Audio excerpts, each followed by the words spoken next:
If you ever want to start a podcast, and this is what I tell Stephen A., you got to be able to adapt. You got to be able to branch out. Because if all you talk about X's and O's, it ain't going to last very long. I say I am a little upset that LeBron James is like going on a podcast and he still haven't been on the Draymond Green show. But when it's your own thing, you kind of can't say anything. So I guess I'll live with it for now. Pick the bone with him that I got to pick with him later. LeBron said like five times he wanted to come on the show, but I ain't happy. What's good, everybody? Welcome back. We've got something worth talking about today.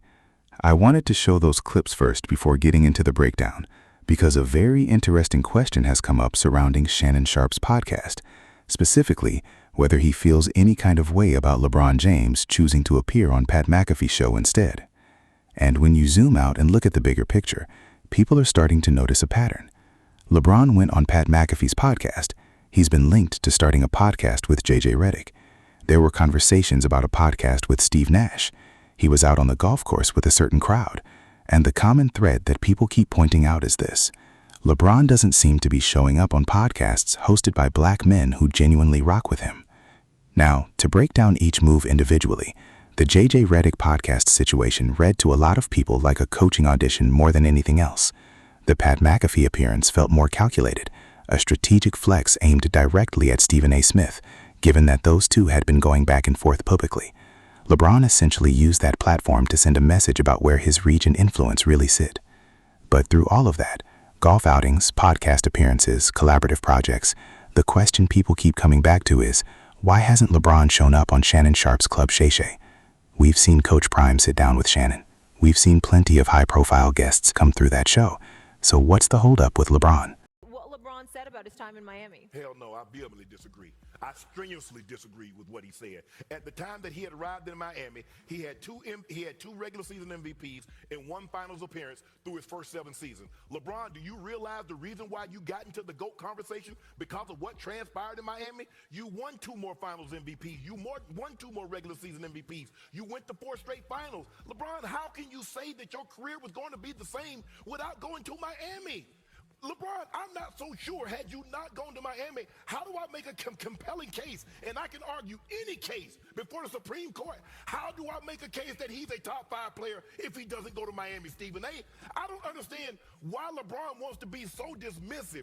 Okay, I get it. You dislike Pat Riley. Pat Riley didn't give you the latitude that Cleveland, like the Lakers, do. I get everything that you're saying from that aspect. But to sit there and sit in front of the media and say your career was going to be the career, come on, LeBron, man, you got to stop this. It's okay to give the Miami Heat the credit that they deserve.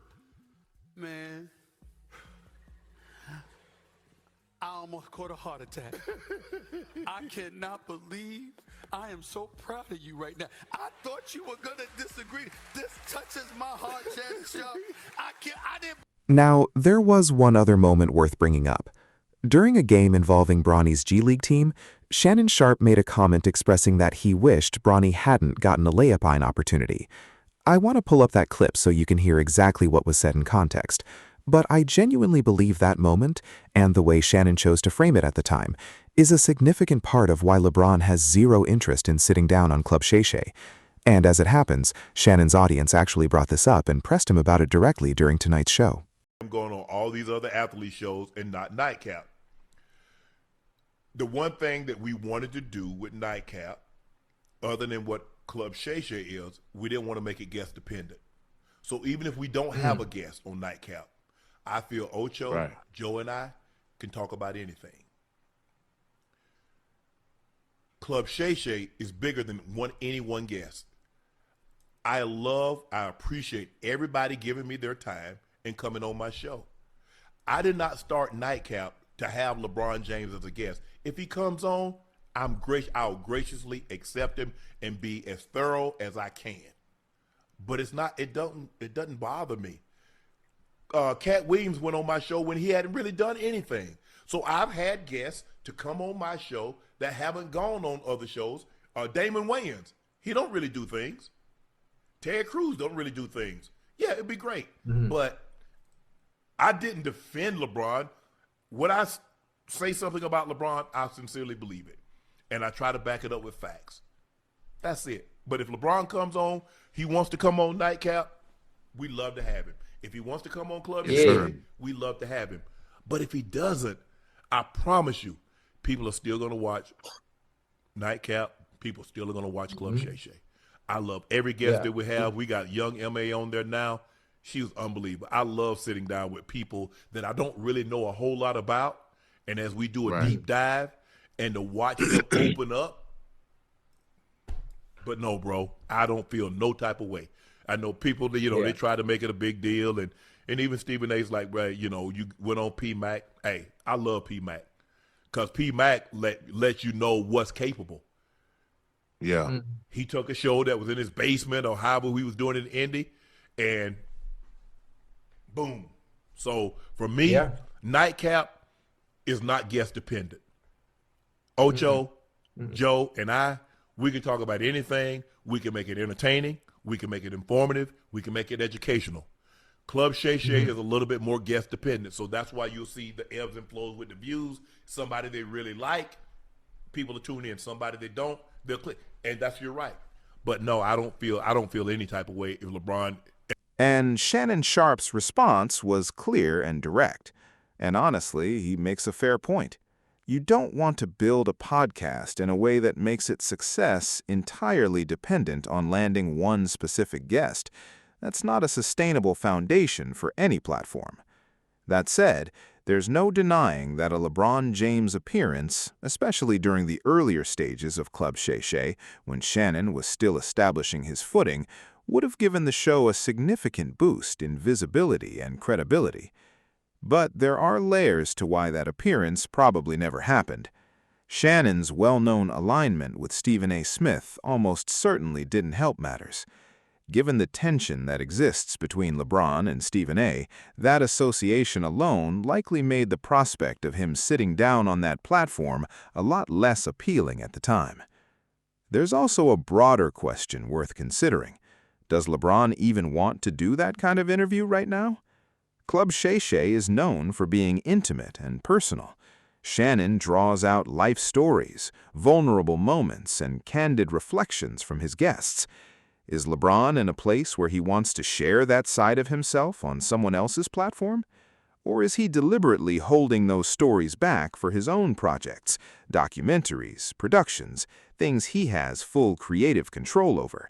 Because LeBron is nothing if not calculated when it comes to managing his image and his narrative. And I am done with him. Who, LeBron? I'm done with him.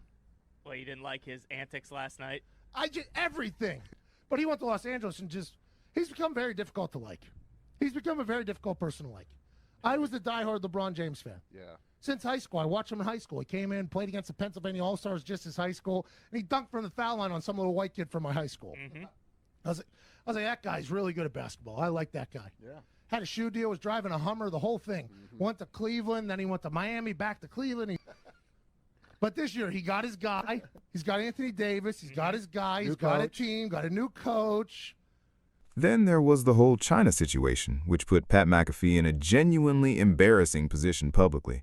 He was caught on camera yelling during the national anthem, and the optics were not good. On top of that, he made comments about LeBron being difficult or demanding at some point, and yet LeBron still chose to go on his platform. He extended that grace to Pat McAfee without hesitation. But Shannon Sharpe, who has consistently defended and supported LeBron in the media for years, that same grace apparently doesn't apply. And Stephen A. Smith has said plenty of unfavorable things about LeBron on national television over the years, yet that relationship seems to operate on a completely different set of rules. And that's exactly what frustrates people. Shannon has been one of the most consistent voices in LeBron's corner for a long time, not as an employee of Clutch Sports or anyone in LeBron's business circle, just genuinely riding for him as someone who believed in what he was doing.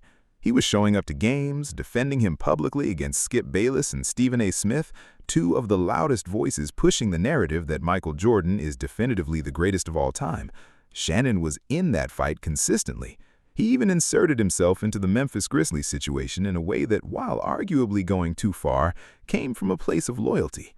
That's not something you see every day. Now, does that mean LeBron owes Shannon a podcast appearance? Not necessarily. That's not really how these things work, and you should never say things about someone publicly in hopes of being rewarded with a platform visit. That's not the right approach either. But here's the other side of it. Shannon's show is already established.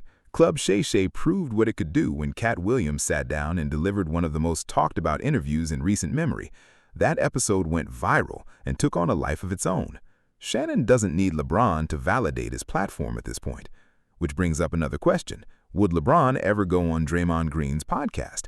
Draymond has made it known that he's felt some kind of way about being passed over for certain opportunities, but again, the same principle applies. You can't publicly voice frustration about someone and then expect them to come sit across from you.